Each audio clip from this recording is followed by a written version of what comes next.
Man United, as a club, have no leadership from the very top to the very bottom.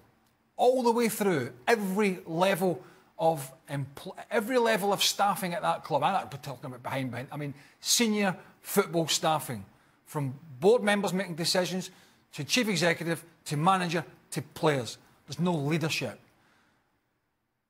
The one thing I'd say about Man United here, and I think this epitomises them, there's nothing that happened today that was a surprise. Yeah. Right? There's nothing. How they played was not a surprise. How they were taken apart was not a surprise. How they lumped the ball forward was not a surprise. The 36 attempts in goal is something akin to a team bottom of the league going to a team at the top of the league and absolutely barricading the goal up and just trying to fight for their very survival. I looked at a couple of things, three teams that have been to Anfield among strugglers.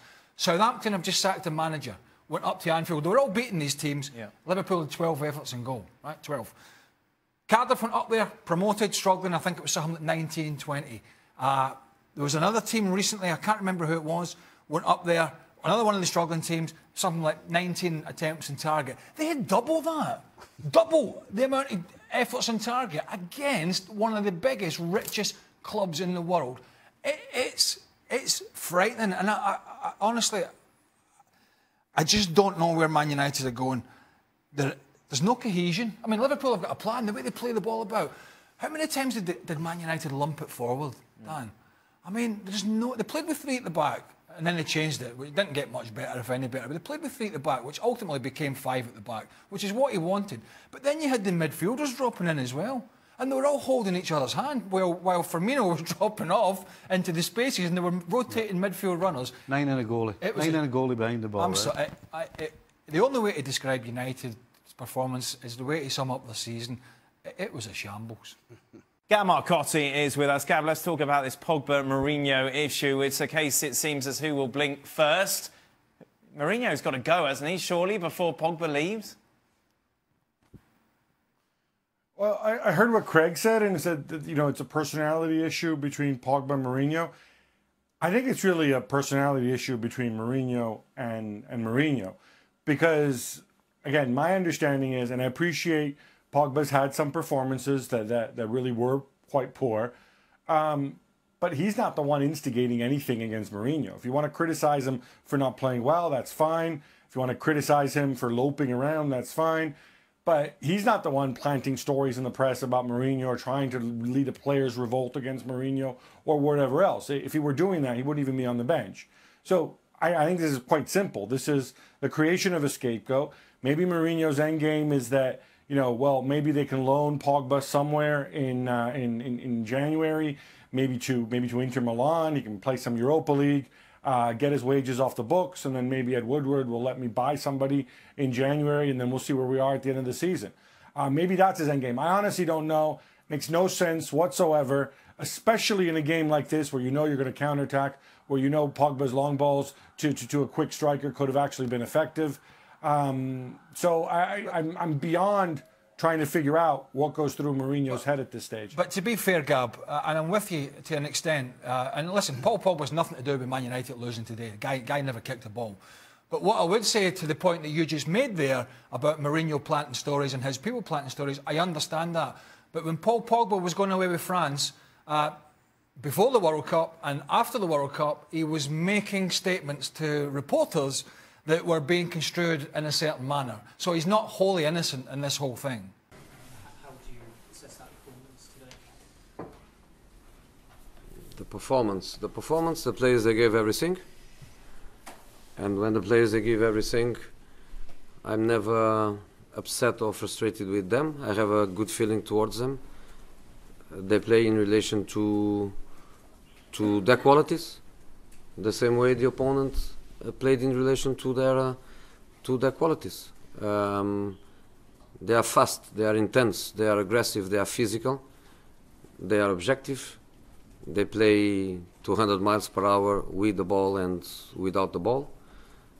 I am still tired just to look at Robertson. He makes, I think, 100-meter sprint per minute. Absolutely incredible. And these are qualities. and these are qualities. So when the game was really intense in the first 20-25 minutes, it was difficult for us to cope with it. In the second half, when the game slowed down, when we compact better, when we had more time to have the ball and to play, we were in a good position in the game with the 1-1, with 20-25 minutes to go, and with some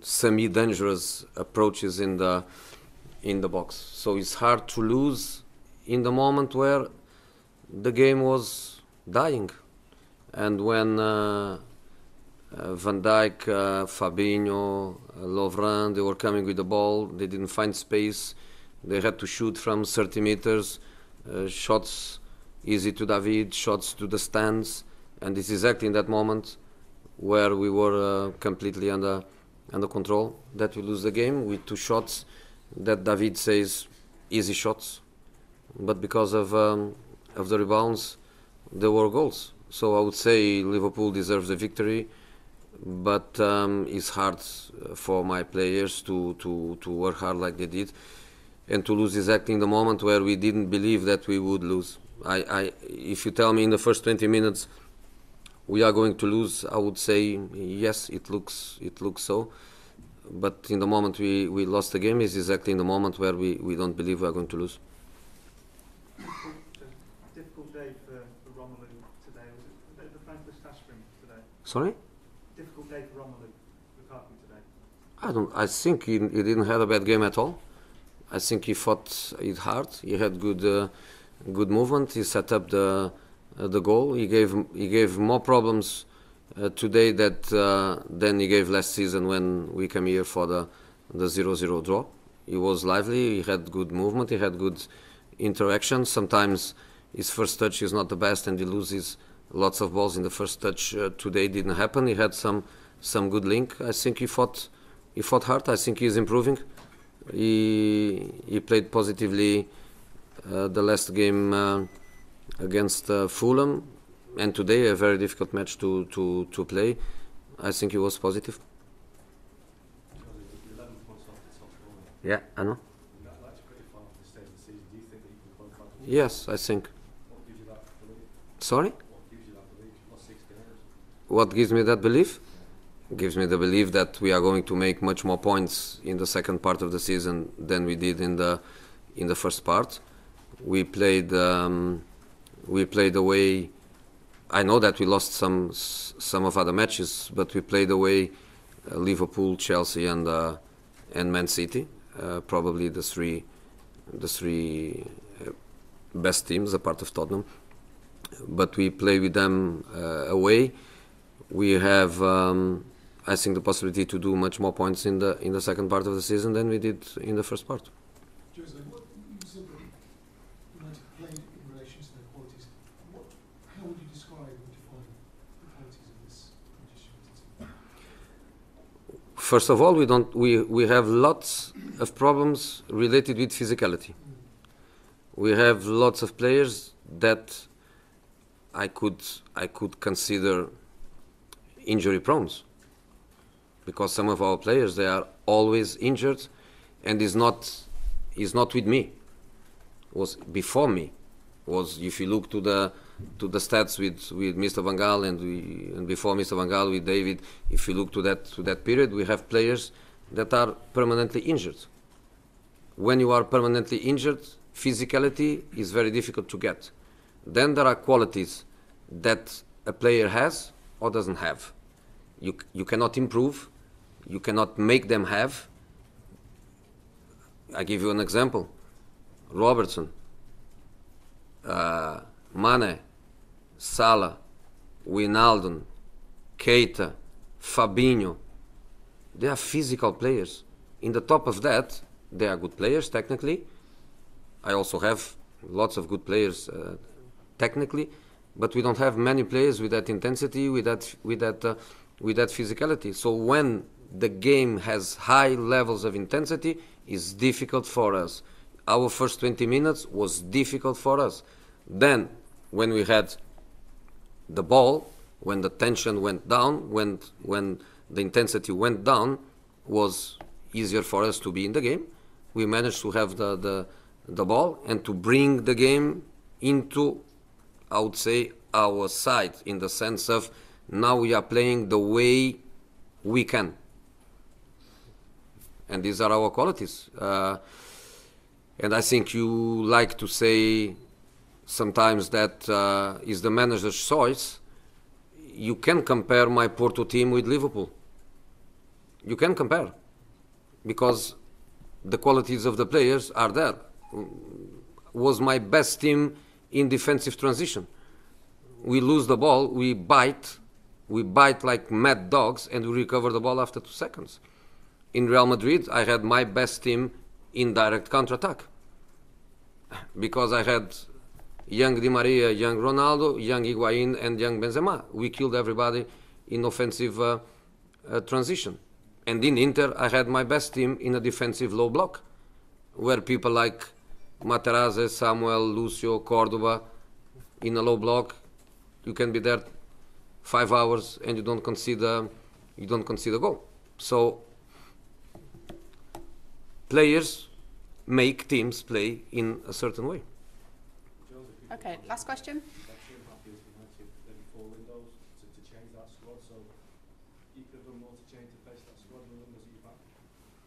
I don't think a football team is just the squad. It's much more than the squad. And I repeat, I'm really, really happy with the players that I had on the pitch, with their attitude, with their effort. I'm more than happy. I'm more than happy. And because I'm more than happy, I assume the responsibilities of the defeat, and I want them to be hidden behind me. They gave absolutely everything. Honest people, they gave absolutely everything. Eric Bailly know that he plays 1 minute before the game. Lindelof trained 1 day to play. Dalot trained 1 day to play. Damian trained 1 day to play. Ashley Young play with a sore ankle. And I could go on and on and on. I'm happy with the players' commitment and the players' attitude. I feel really sorry for them, because I think their effort don't deserve to lose the game in the way we did it. If we concede 2 goals in the first 20 minutes, I would say, okay, the best team just killed us in the first 20 minutes. To lose the way we did, in the moment we did, I feel sorry for the boys. Okay, guys, thank you. Thank you. Thank you. No. Because I'm happy with Matic, Lingard and Herrera.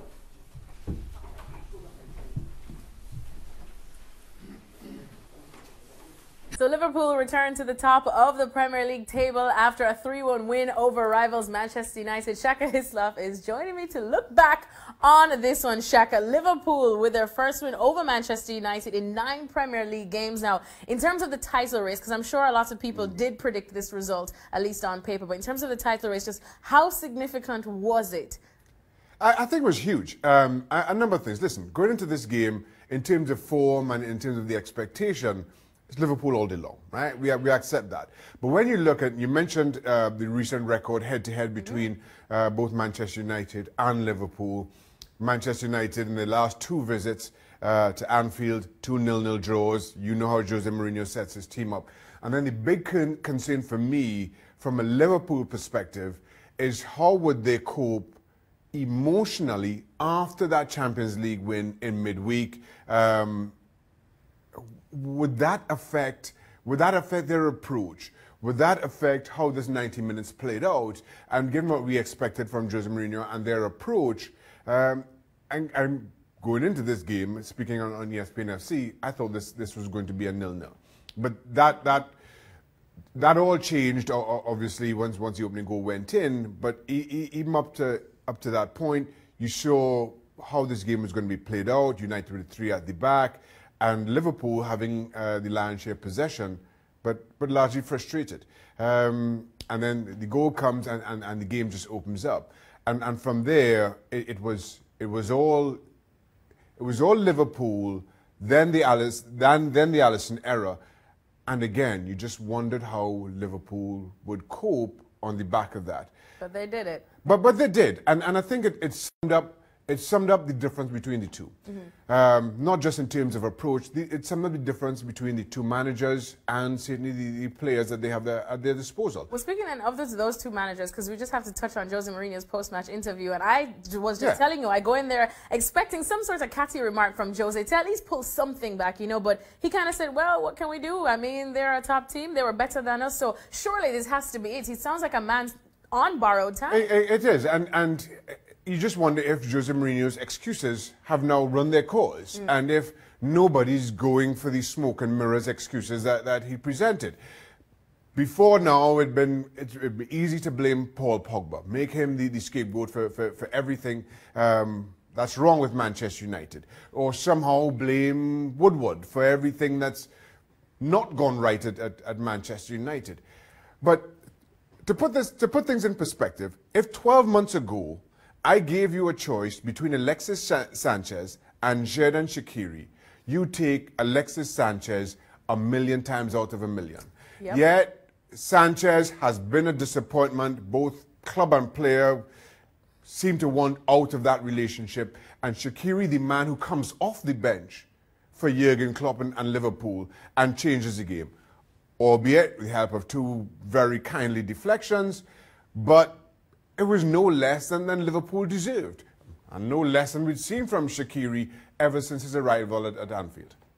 All right, so a tale of two very different stories, much of the same for Manchester United and a massive step forward. Manchester for United Liverpool. just 2 points ahead of West Ham. All right, Shaka, we're going to end this We were there. discussing this before. Remember what we said? I don't remember.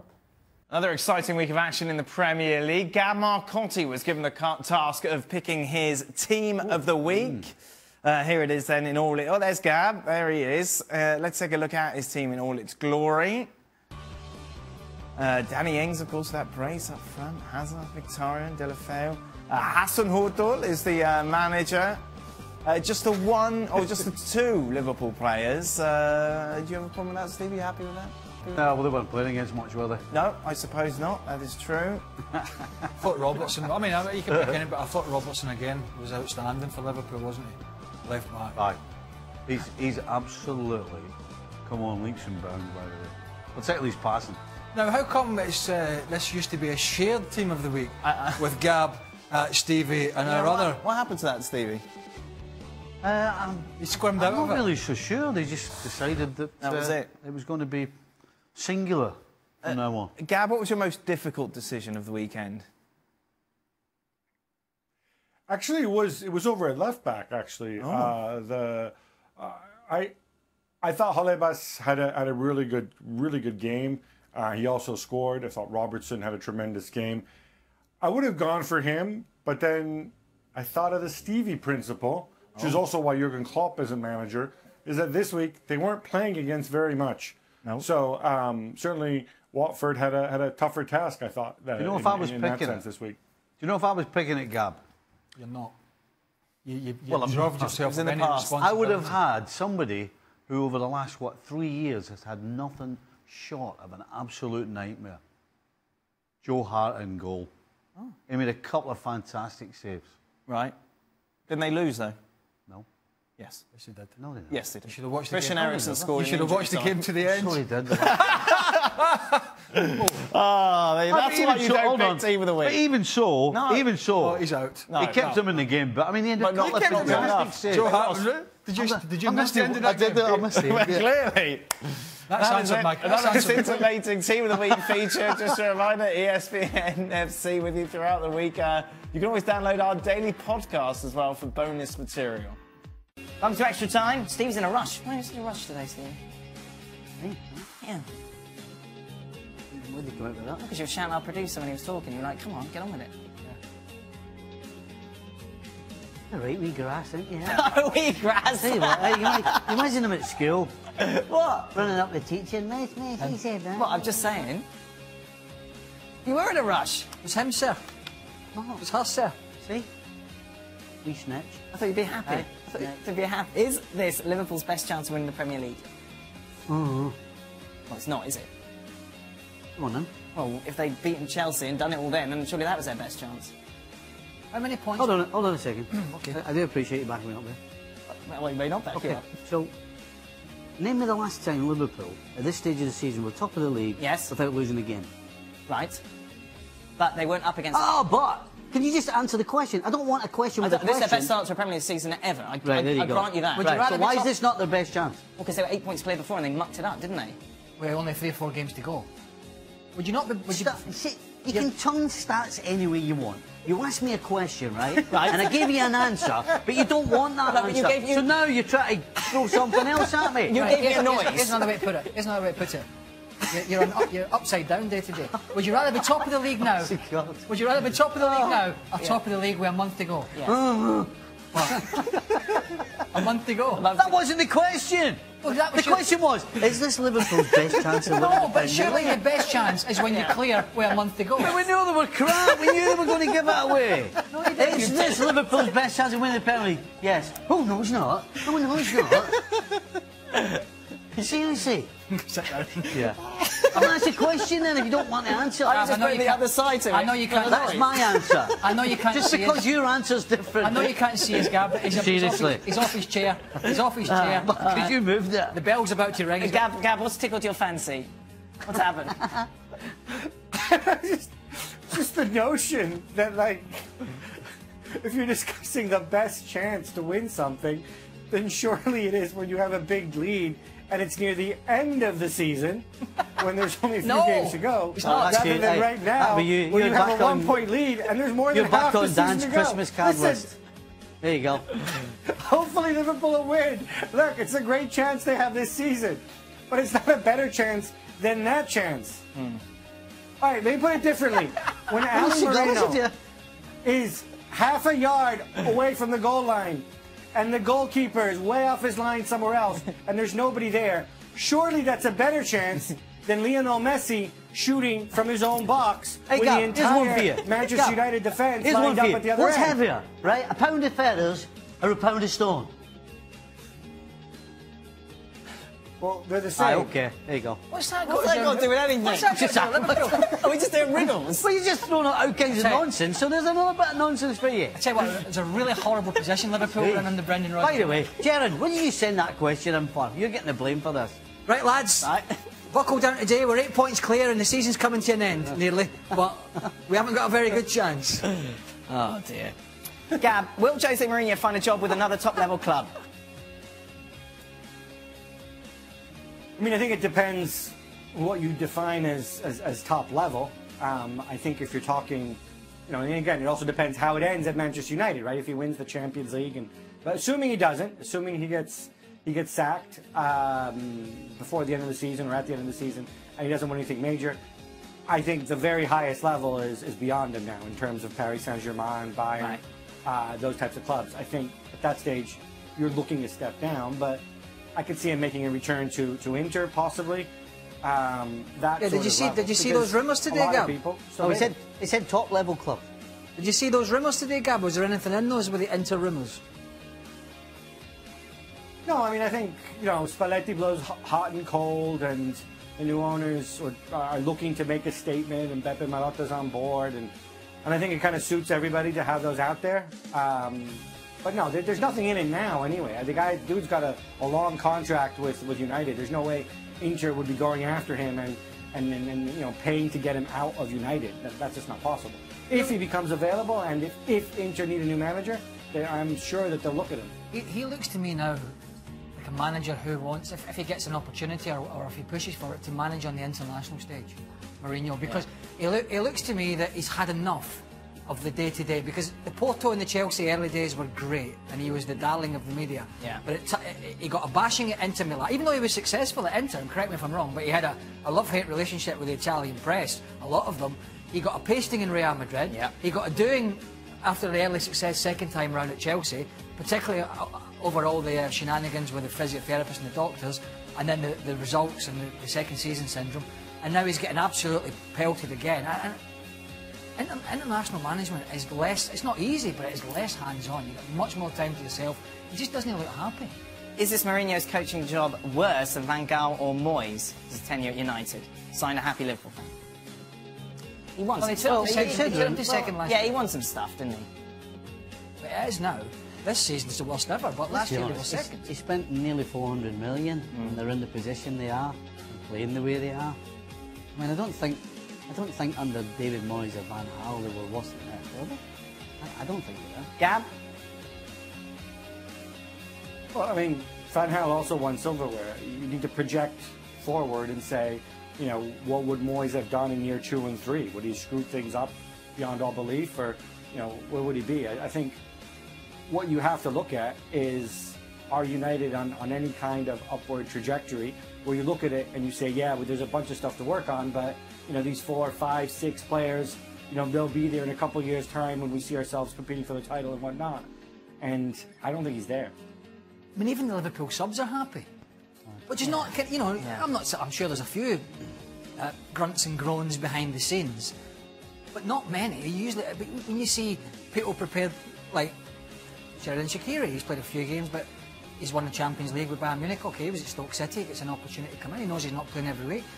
There's a lot of guys know they're not playing every week, and yet they're still one of the first ones over at the end of a game to congratulate the manager and to hug them. And I know they're winning and it's a little easier, but the whole mindset is just different. That was my worry when Shaqiri signed. Yeah, my worry was that... You said it was a terrible signing, didn't you? No, I never. Waste of money? No. Not worth it? No, you're making up stuff again, as usual. Look at you.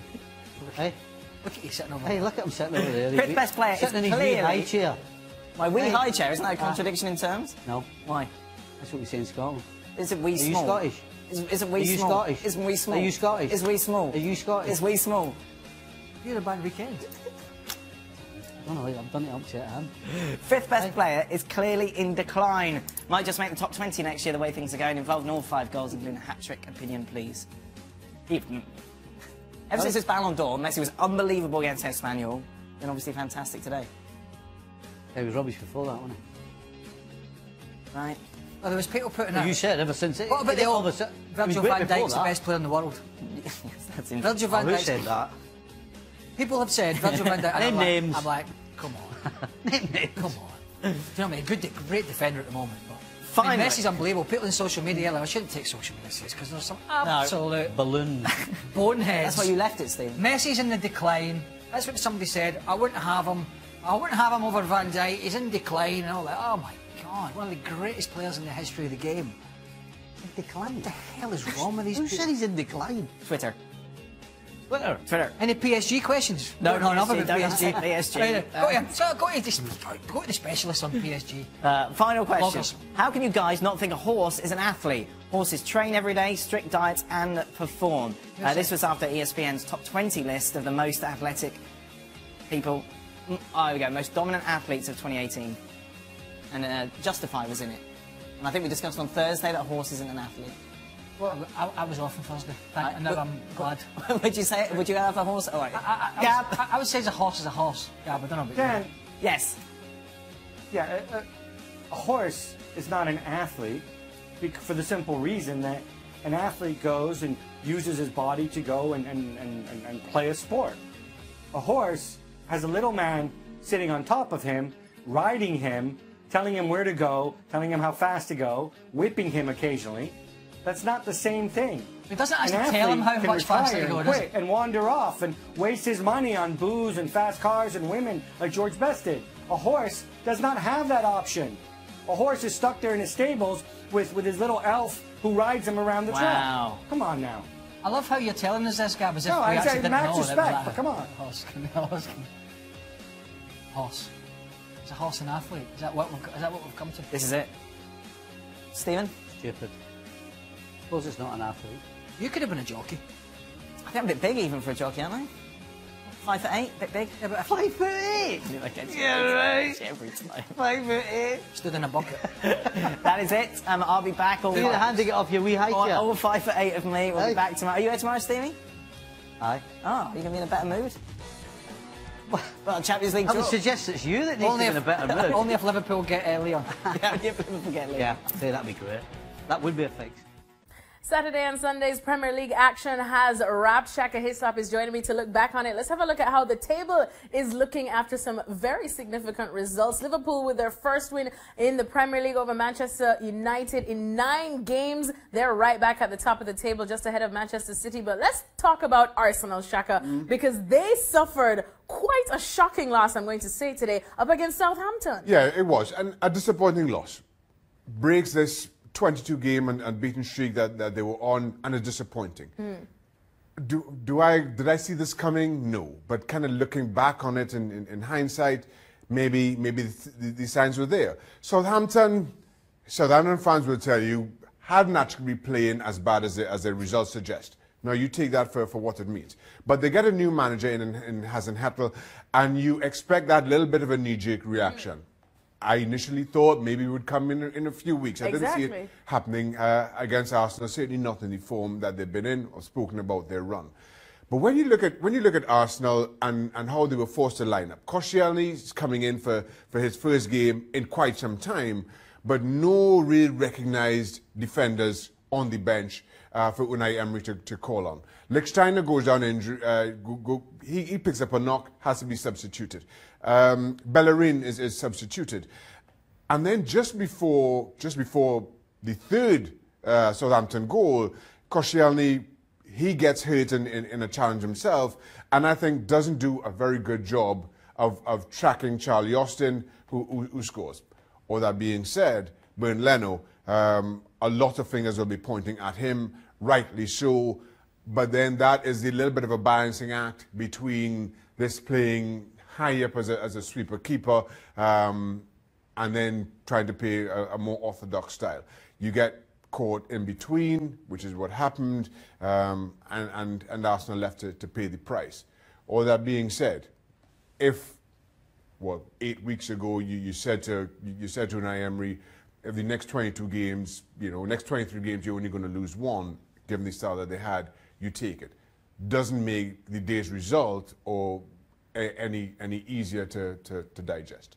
Especially up against Southampton, with all due respect to the Saints, of course. But they got a much-needed win at home for their fans. But as Shaka says, if you're Unai Emery and Arsenal, you're probably not too worried about this result.